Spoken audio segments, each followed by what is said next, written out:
hoax itu datang dari tradisi akademis. Ini sudah menjadi dakwaan, bahkan sudah dipenjara. Oke? Padahal itu untuk memancing perdebatan, muncul kebenaran, tapi faktanya justru dipenjara. Ya, kesalahan apa dalam berpikir di sini? Salahnya nggak ada orang yang mau berdebat tentang hal yang lagi dipertengkarkan, lalu dituduh aja itu hoax. Kenapa dituduh hoax? Mumpung ada pidananya kan? Kan lebih efisien duduk hoax daripada bercakap-cakap. Tapi buat kita problem serius karena mencelakakan orang. Buat saya juga itu problem serius. Di universitas itu problem serius. Ya. Kan Jadi, mestinya apakah ini bentuk kedunguan? Coba ulangi lagi kalimatnya. Apakah ini bentuk kedunguan? Pasti. Pasti. Kalau misalnya saya nggak bisa akses apa yang diucapkan oleh Pak Mahfud hari ini, bahwa ada 300 triliun uang beredar di Menteri Keuangan. Saya bilang, Anda hoax loh, Pak Mahfud. Terus dia bilang, buktikan. Saya nggak bisa akses itu. Yang punya akses cuma Pak Mahfud. Kan itu soalnya kan. Nanti Pak Mahfud bilang, oke nanti saya buktikan bahwa itu nggak hoax. Sama juga, kalau saya bikin hoax saya akan buktikan. Saya bisa buktikan, tapi butuh waktu kan.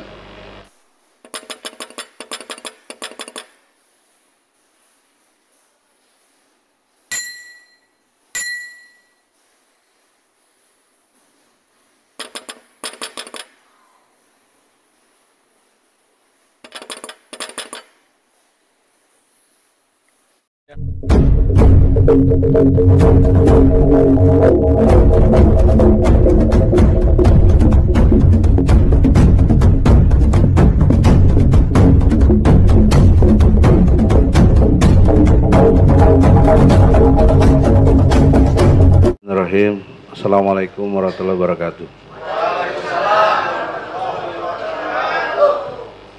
Brother Rocky Gerung yang banyak dicintai orang, insya Allah.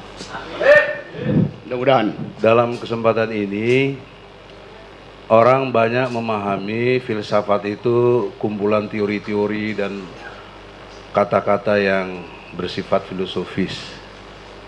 Tapi dalam kepentingan sekarang, saya ingin ada filsafat terapan yang mungkin bisa dijelaskan secara ilmiah kaitan dengan yang berkait tentang penistaan agama.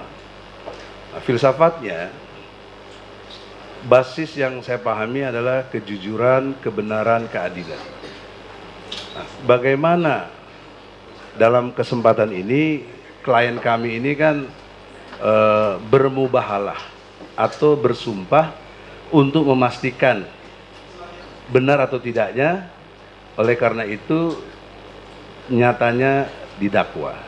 Nah, pertanyaannya, bagaimana saksi menerangkan filsafat terapannya untuk ketiga pasal tadi itu? Silakan. Oke, saya coba atasi ya problem itu ya, karena filosofi itu nggak berhubungan dengan hal yang praktis itu.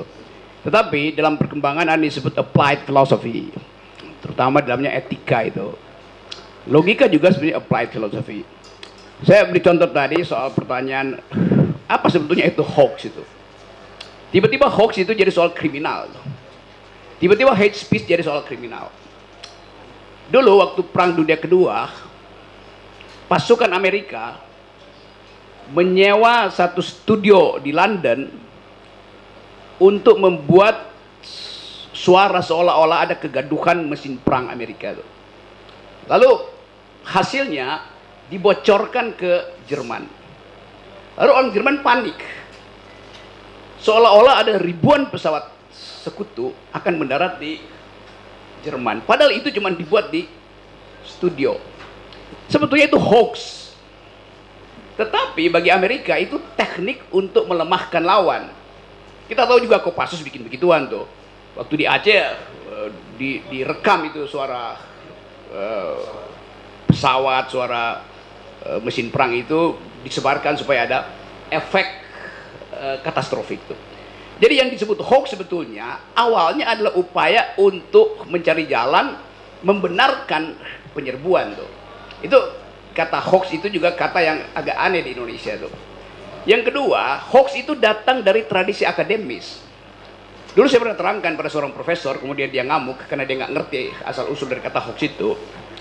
Hoax itu dulu kalimat yang diucapkan pertama kali dalam kasus Alan Sokal. Alan Sokal ini seorang ilmuwan, dia nulis di sebuah majalah Amerika, judulnya Social Text. Karena namanya udah terkenal, maka waktu dia nulis dianggap itu adalah benar. Padahal dia lagi nipu sebetulnya. Begitu di sidang, Alan Hawks bilang, salah kalian, kenapa kalian percaya? Jadi itu sebetulnya dimaksudkan untuk menguji apakah pikiran kita itu yang kita selundupkan di dalam kalimat betul-betul benar apa salah. Jadi kesalahan hoax itu adalah pada penerima hoax, bukan pada si pembuat hoax itu. Jadi karena penerima hoax itu dungu, maka dia nggak tahu bahwa itu sebetulnya adalah upaya untuk menyelewengkan keadaan.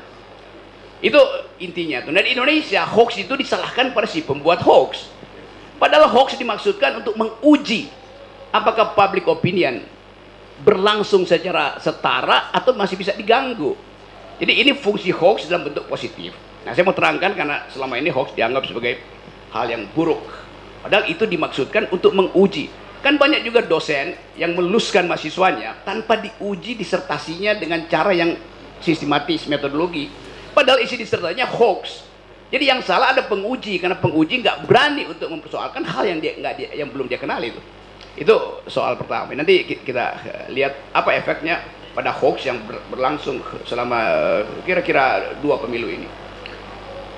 Yang kedua, istilah hate speech, ujaran kebencian. Kalau saya maki-maki Egy Sujana, itu bukan hate speech itu. Kalau saya maki-maki Presiden Jokowi, bukan hate speech itu. Demikian juga kalau saya muji-muji Egy Sujana, bukan hate speech. Kalau saya muji-muji Pak Jokowi, bukan hate speech. Karena hate speech itu di dalam teori hukum dan teori hak asasi manusia, dia terkait dengan peristiwa di masa lalu, di mana seseorang pernah mengucapkan satu istilah kemudian jadi kerusuhan politik di masa lalu. Kalau saya bilang Anda adalah negro, oh itu hate speech. Karena negro dulu adalah budak, maka jangan ucapan negro, ucapan aja black people, teman yang warna kulitnya hitam. Kalau negro itu artinya penindasan. Negro artinya merendahkan orang. Contoh misalnya, kalau saya sebut perempuan gak bisa berpikir, di Amerika itu bukan hate speech, di Eropa itu hate speech. Perempuan suka menipu tuh. Di Amerika itu nggak ada soal, di Eropa itu jadi hate speech. Kenapa? Karena di Eropa ada satu peristiwa di tahun 1200-1300 ketika semua perempuan itu diuber-uber oleh gereja Katolik karena dianggap sedang bersekutu dengan setan. Lalu mereka dibunuh. Dianggap perempuan yang tinggal di rumah, kendati dia lagi bikin pekerjaan rumah, pekerjaan tangan untuk dijual, dianggap itu dia sedang bersekutu dengan setan. Karena kecemburuan kaum laki-laki yang tidak bisa berproduksi, yang harganya, kualitasnya lebih baik dari perempuan. Jadi kalau seorang perempuan dihujat di Eropa, itu hate speech. Di Amerika dia bukan hate speech. Saya kasih contoh ya supaya ada applied filosofinya. Satu waktu dalam satu pertandingan sepak bola, hakim garisnya ada seorang perempuan. Dia bilang bolanya nggak masuk. Lalu dia diolok-olok oleh penonton, oleh tim yang ada laki-laki tuh. Seandainya hakim garisnya laki-laki pasti masuk tuh. Ini adalah penghinaan tuh. Maka kena pidana tuh karena mengolok-olok perempuan. Di Amerika dalam tahun yang kira-kira sama, seorang perempuan yang mau jadi profesor di bidang matematik di Harvard University diolok-olok oleh rektornya sendiri. Rektornya bilang, ngapain sih Anda jadi profesor tuh? Anda perempuan nggak bisa mikir abstrak. Itu bukan hate speech. Tetapi kalangan feminis Amerika kemudian membuli si profesor ini, namanya Lawrence Summers, bekas Menteri Keuangan Bill Clinton yang kemudian jadi rektor Harvard, ijazahnya pasti asli. Dia bilang begini nih, saya tahu saya berbuat salah. Karena itu walaupun tidak ada hukum, saya menghukum diri saya sendiri. Rektornya mengundurkan diri itu. Karena dia salah secara etis, bukan salah secara pidana. Jadi kita lihat satu istilah yang di kita dianggap hate speech, sebetulnya salah pengertian, genealoginya keliru tuh. Nah saya nggak ngerti kenapa pembuat undang-undang nggak baca the thing called hate speech. Nggak ada semacam naskah akademis untuk memperlihatkan bahwa tidak semua hal itu hate speech. Hanya bila hal itu pernah ada di masa lalu dan menimbulkan kerugian di masa lalu dan diulangi sekarang, itu namanya hate speech. Saya kira itu awalnya. Ya, penajamannya begini.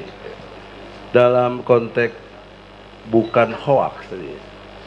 Karena hoax itu dari si penerima tadi. Nah, pertanyaan seriusnya, ini sudah dituduh hoax. Yang mengatakan hoax si penerima. Dalam hal ini jaksa mendakwa. Apakah ini tepat secara keilmuan filsafat yang Anda terangkan tadi? Saya terangkan tadi, genealogi dari hoax fungsinya untuk memancing kebenaran aslinya apa gitu. Jadi hoax sengaja disebarkan untuk tahu yang benar apa kalau begitu. Kalau misalnya saya nggak bisa akses apa yang diucapkan oleh Pak Mahfud hari ini, bahwa ada 300 triliun uang beredar di Menteri Keuangan. Menteri Keuangan. Saya bilang, Anda hoax loh, Pak Mahfud. Terus dia bilang, buktikan. Saya nggak bisa akses itu. Yang punya akses cuma Pak Mahfud. Kan itu soalnya kan. Nanti Pak Mahfud bilang, oke nanti saya buktikan bahwa itu nggak hoax. Sama juga, kalau saya bikin hoax saya akan buktikan. Saya bisa buktikan, tapi butuh waktu kan. Jadi poin saya, hoax itu diajukan untuk memancing perdebatan sebetulnya, bukan untuk menghina. Karena itu Pak Mahfud dalam kasus ini, walaupun itu kita anggap hoax, tapi kita anggap oke, dia jadi whistleblower lah, kira-kira begitu kan. Ya, kepastian pikiran yang saya inginkan adalah ini sudah menjadi dakwaan, bahkan sudah dipenjara. Oke. Padahal itu untuk memancing perdebatan, muncul kebenaran, tapi faktanya justru dipenjara. Ya, kesalahan apa dalam berpikir di sini? Salahnya nggak ada orang yang mau berdebat tentang hal yang lagi dipertengkarkan, lalu dituduh aja itu hoax. Kenapa dituduh hoax? Mumpung ada pidananya kan? Kan lebih efisien duduk hoax daripada bercakap-cakap. Tapi buat kita problem serius karena mencelakakan orang. Buat saya juga itu problem serius. Di universitas itu problem serius. Ya. Kan Jadi, mestinya percakapan. apakah ini bentuk kedunguan? Coba ulangi lagi kalimatnya. Apakah ini bentuk kedunguan? Pasti. Pasti. Yang kedua, tenang, tentang kebencian. Kalau kebencian dan juga sekaligus penistaan agama, Gus Nur ini ulama, di penjara dicintai, suruh khotbah Jumat dan segala macam. Antara realita dengan tuduhan tidak nyambung. Bagaimana menerangkan filosofisnya? Tentu ada semacam sinopsis di kepala jaksa terutama untuk memperlihatkan kemampuan dia membekuk seseorang. Kan jaksa selalu datang dengan prinsip bahwa saya bisa beku Anda. Hakim datang dengan prinsip saya bisa menegakkan keadilan. Pengacara datang dengan prinsip saya bisa membebaskan terdakwa. Jadi kalau itu sama argumennya, nggak ada soal, pengadilan bisa buktikan. Tapi yang terjadi sekarang, sistem pengadilan kita, di dalamnya ada jaksa, ada pengacara, ada polisi. Yang terjadi adalah penghukuman, bukan pengadilan. Pengadilan mulai dengan narasi, diskors. Kita bahas sama-sama, the thing called hoax tadi apa itu? Hate speech itu apa? Tetapi karena mau efisien, maka Anda langsung buka KUHP aja. Padahal sebetulnya, hal yang bisa dibicarakan secara demokratis nggak perlu KUHP. KUHP itu adalah final atau solusi terakhir lah. Kalau masih bisa bercakap-cakap buat apa? Kita lagi masuk dalam restoratif justice, di mana percakapan lebih penting daripada penghukuman. Kan future law kita, apa bahasa latinnya itu, ius constituendum, kita adalah menuju ke situ. Jadi seharusnya ada percakapan, dan kita tahu kalau saya terangin di filsafat politik, semakin banyak ada KUHP, artinya semakin kurang demokrasi itu. Kalau saya bisa bercakap-cakap dengan tetangga saya untuk sekedar, daun mangga Anda ada di tempat saya, saya buang ya, tapi saya bisa ambil dong mangga sedikit di situ kan enak kan? Bukan langsung keluar dengan KUHP, Anda mencemari halaman saya, maka saya bawa Anda ke ruang sidang. Itu berhenti persahabatan antar warga negara tuh. Apalagi ini soal publik yang seharusnya dipercakapkan aja kan, atau paling nggak bikin seminar lah supaya jelas, nggak usah dibawa dalam pengadilan itu. Saya usulkan itu ya.